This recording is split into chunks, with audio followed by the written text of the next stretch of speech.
Before every new chapter in my life, I've learned to slow down and get quiet.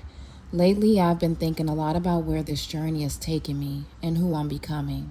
I like it a lot. As I prepare to leave Vietnam and step into another season, I'm praying for guidance, for protection, for clarity. I pray my ancestors walk beside me, my spirit guides cover my mistakes, and my angels continue leading me exactly where I'm meant to be. And no matter where I go in this world, I stay rooted and grounded in who I am. Ashe.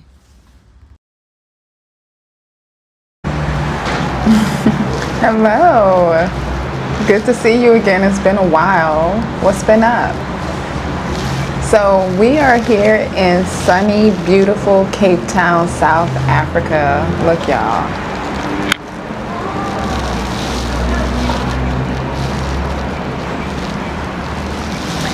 I did it. I left Vietnam and got my butt on a flight to Cape Town.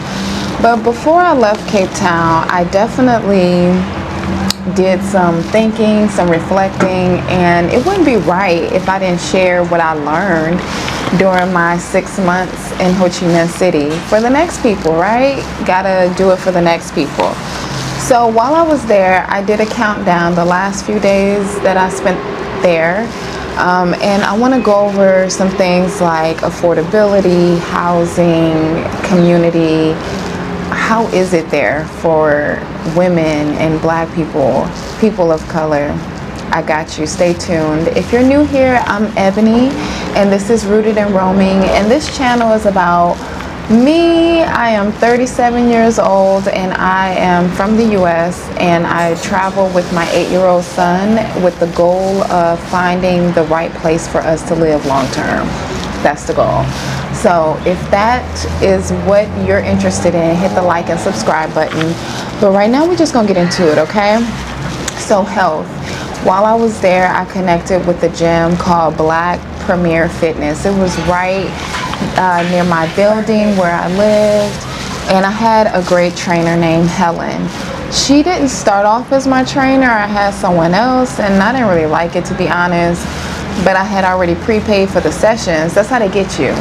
When you're in Vietnam and a lot of other places, you know, we're used to in America, we pay for the gym monthly or every time we go. No, they want to, you want to sign up for 20 sessions or 36, and you're like, damn.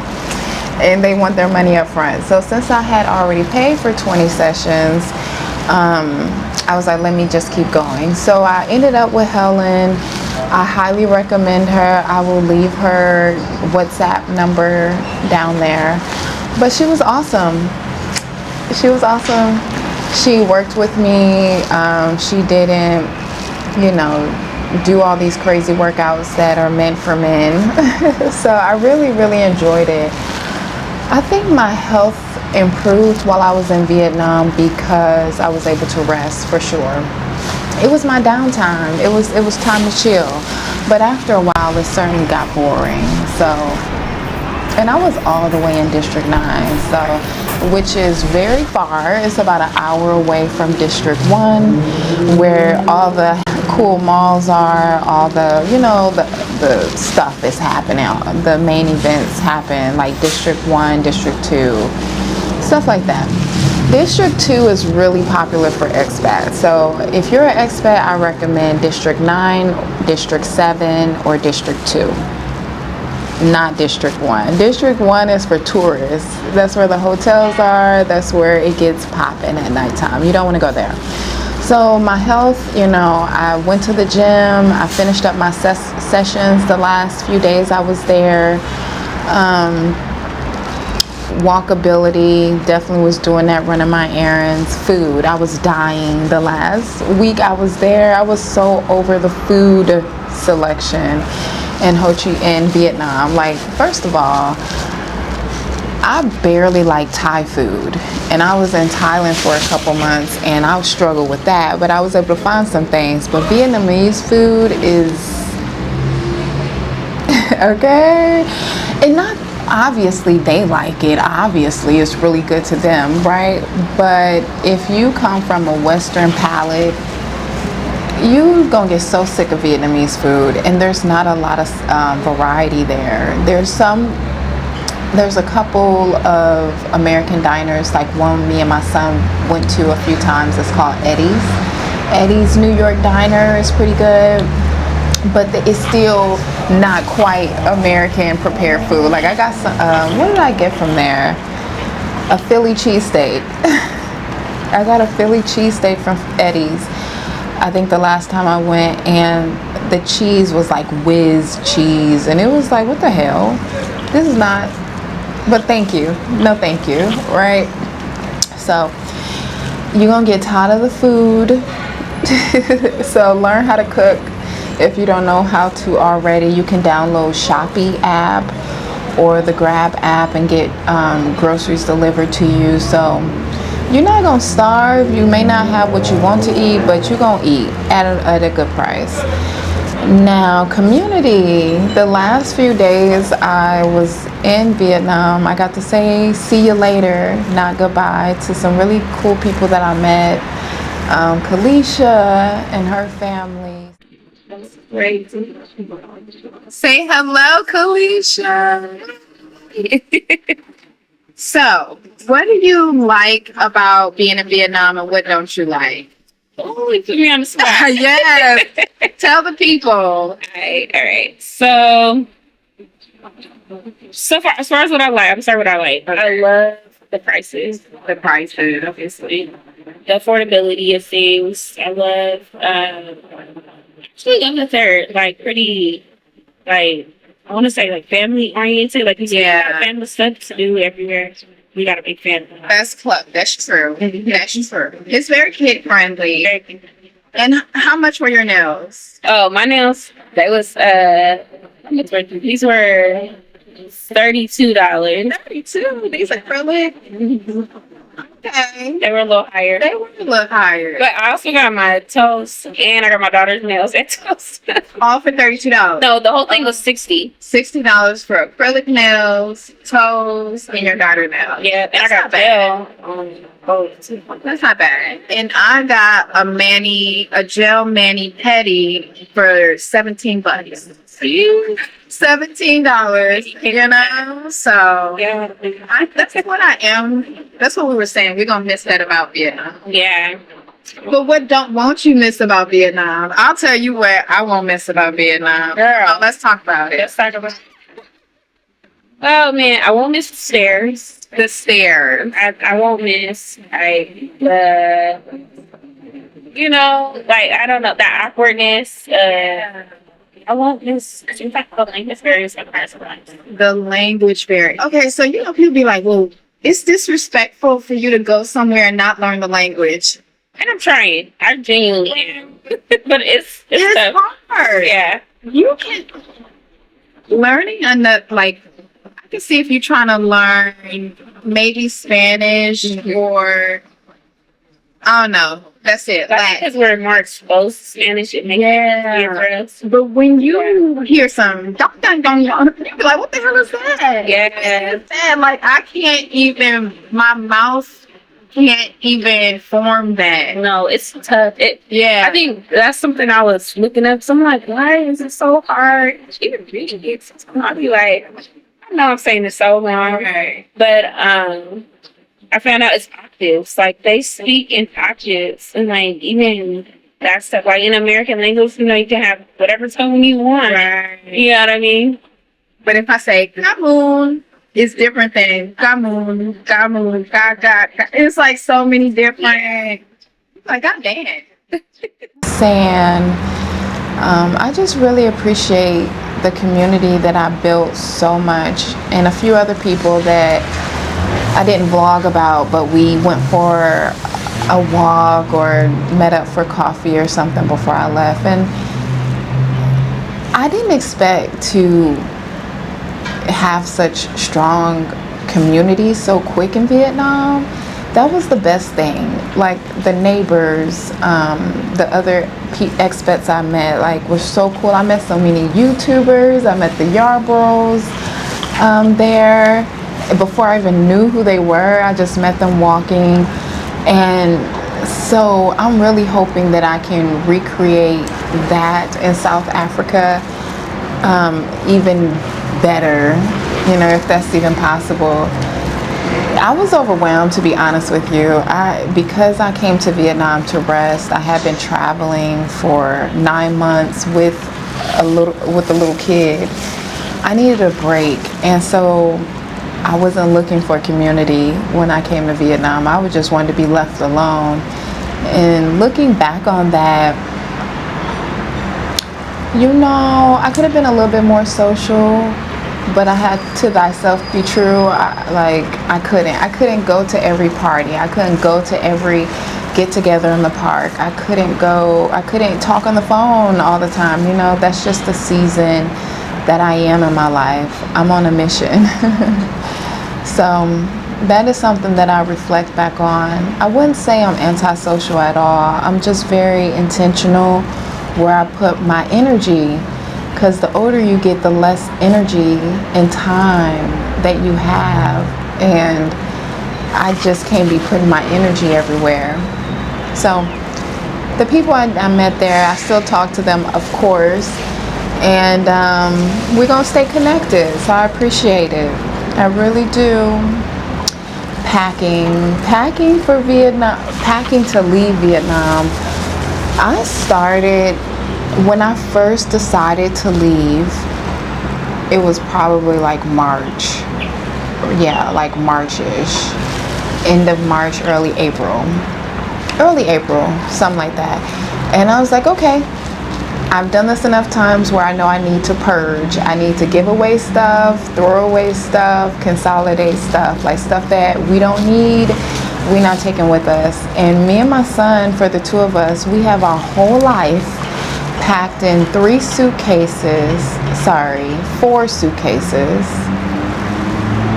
suitcases, 2 carry-on bags, and 2 book bags. And it works. Like, it works. We have photo albums. I still have all the teeth that he loses. I have his nameplate that goes in his room. We have clothes. The only thing that really changes are the clothes and the shoes, and that depends on where you're going, if you're in the climate. So we do need to get a few items like outerwear, sweatpants for Cape Town, because it's a beautiful day today, but that can change. So yeah, the weather in Ho Chi Minh City. The weather in Ho Chi Minh City is relentless. So I used to live in Arizona in the States, and I would almost compare it to Arizona weather. It's hot as hell in Ho Chi Minh City most times of the year. And they say they have a rainy season, which is like June through November. Okay, I'm not going to be there, so I've missed it. But I don't know about all that. It's hot. It's hot, like 90 something degree. In the evening, it does, cool down a lot. But during the day, you can't do much in Ho Chi Minh City. You can, but you're going to be hot. It's going to be one of those things. So I'm actually excited to be in Cape Town where it's winter time here.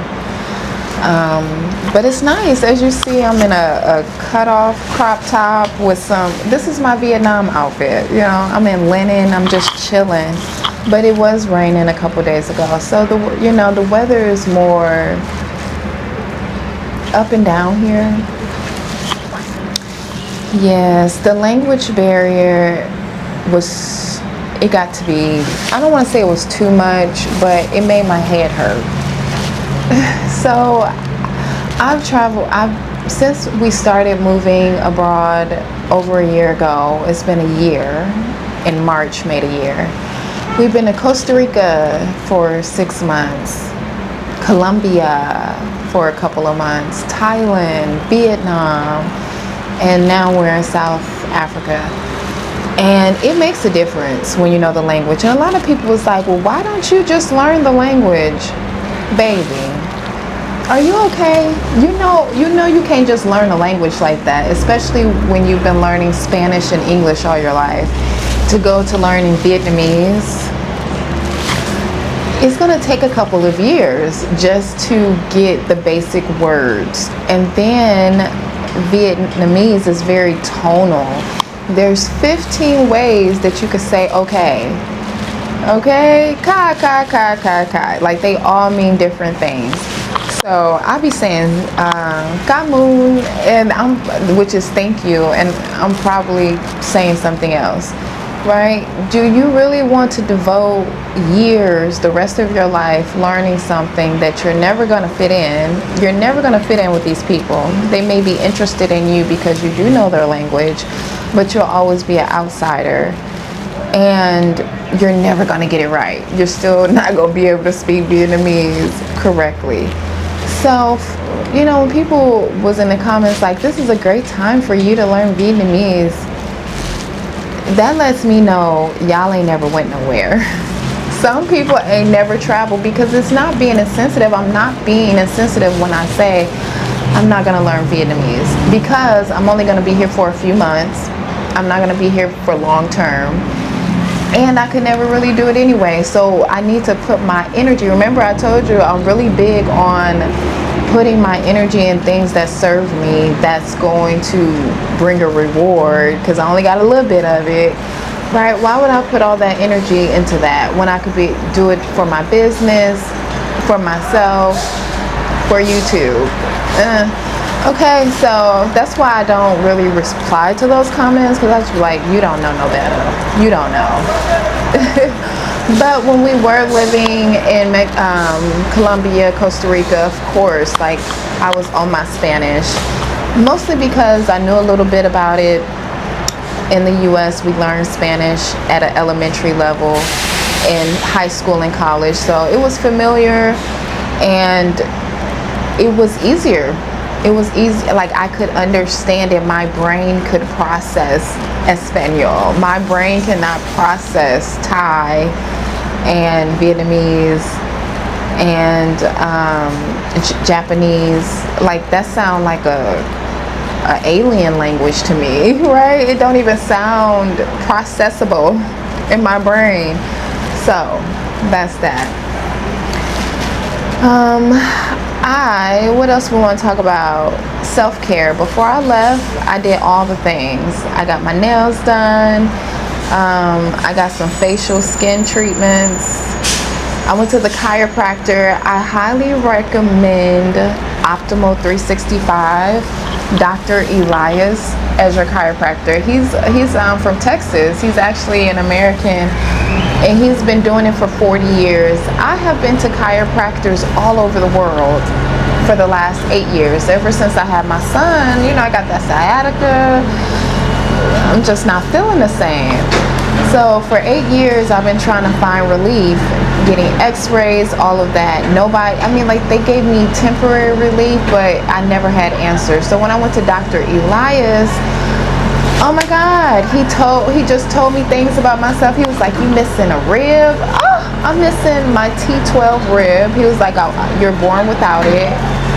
And come to find out, my right leg is a little shorter than my left leg. So my body was compensating all this time only by like a centimeter or a half a centimeter. It's a little shorter.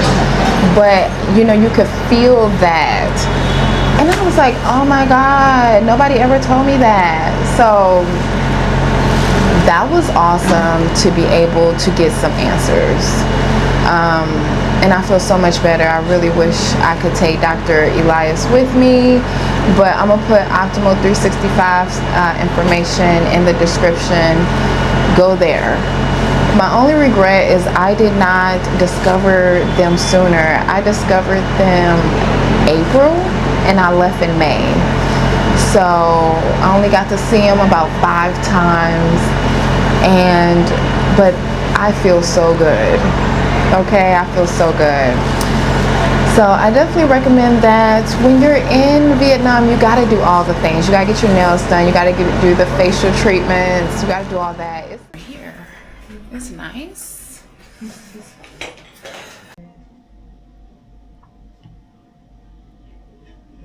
I don't think I have like a high tolerance level for pain.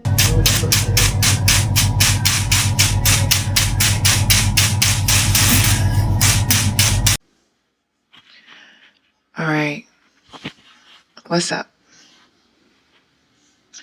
I'm back home now from the Aura Clinic, and yo, it was an experience.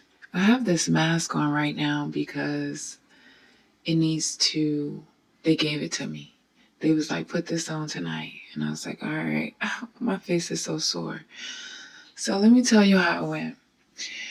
First of all, I think I got a little medical PTSD. They did wonderful. They did nothing wrong.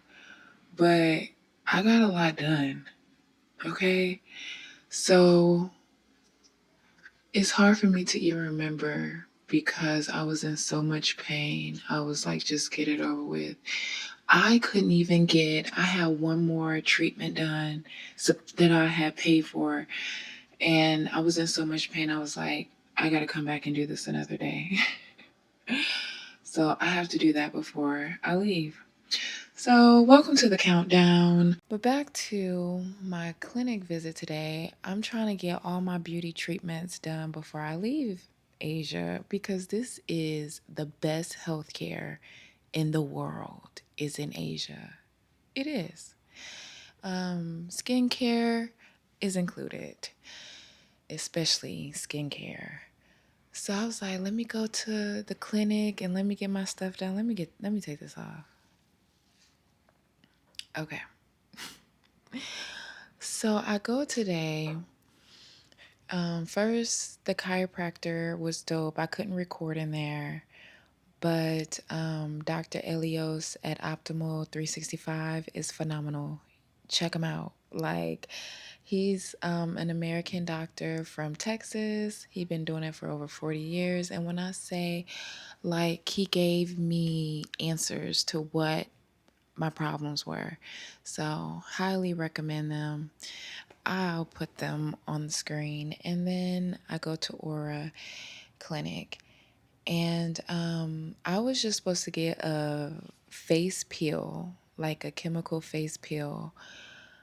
But then I get up in there and I'm like, look, what I really want is I want the dark spots.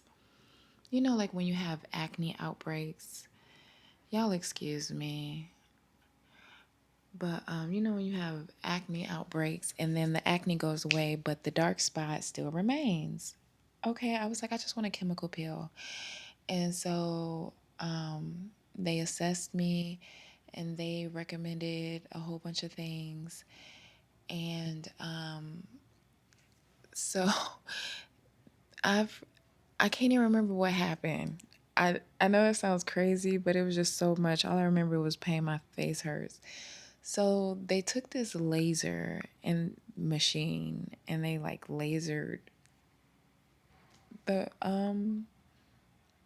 dark marks off. Supposedly, and lasered my lips to make them a little lighter. Then they did microneedling and that hurt. Yep, they did microneedling. I remember now. To increase collagen flow. And then they took Juvederm, which is, yeah, I don't know what this stuff is for. All I know is I told them, hey, I want the dark marks gone. I want, plump skin, and they hooked me up. And so they took these needles with Juvederm, and I forget what Juvederm is for, and stuck me with a needle like 50 times in my face. And what else happened? Oh, that hurt the worst. So much so that I just started crying. But I got through it because no pain, no gain. Like I was coming out there, I was leaving with something. But All right, I'm gonna miss that so much about Vietnam. Just the self-care to go get a massage for $10, an hour massage for $10. Go get a gel mani and pedi for $22. Go get some dinner. McDonald's is even cheaper there. I could feed me and my son dinner for less than $10, like a really good meal.